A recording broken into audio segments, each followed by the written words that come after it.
A man walks free after 19 years in prison, but the warden decides to make his life hell. He orders him to carry an impossibly heavy flagpole to complete his final day of punishment. It's a task designed to break him. Valjean grits his teeth and lifts the pulse step by agonizing step, then slams it down at the warden's feet. The warden reluctantly signs the release papers, marking them with extremely dangerous in bold letters. Valjean must report to the police regularly or face immediate arrest. In the warden's eyes, once a criminal, always a criminal. He warns Valjean to watch his back. If he ever catches him again, he'll make him wish he were dead. Valjean burns with rage. All he did was steal a loaf of bread for his nephew, and they locked him up for 19 years. Once free, he tries desperately to find work, but his papers brand him like a scarlet letter. Everyone looks at him with disgust. Not a single employer will hire him. He's treated like vermin, beaten and chased away at will. This cruel world has shown him nothing but coldness and pain. On a freezing night, Valjean huddles in a church doorway. A kind priest takes him in, offering food and a warm bed to sleep in. But Valjean trusts no one anymore. While the priest sleeps, he steals all the silverware. The police quickly drag him back, but the priest tells them the silver was a gift. He hands Valjean 2 candlesticks, saying he forgot to take the most valuable items. The police let him go. The priest pulls Valjean aside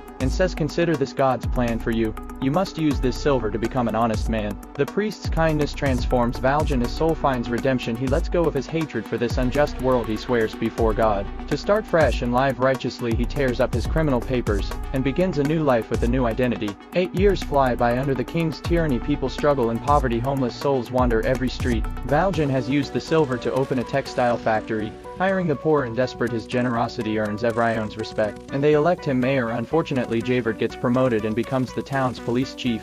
Now working under Valjean. At their first meeting, Javert eagerly tries to impress his new boss. Valjean recognizes him instantly. Javert thinks the mayor looks familiar. Just then a loud crash erupts outside. A carriage has overturned, trapping an old man underneath. Time is running out. Valjean summons superhuman strength to lift the carriage, freeing the trapped victim.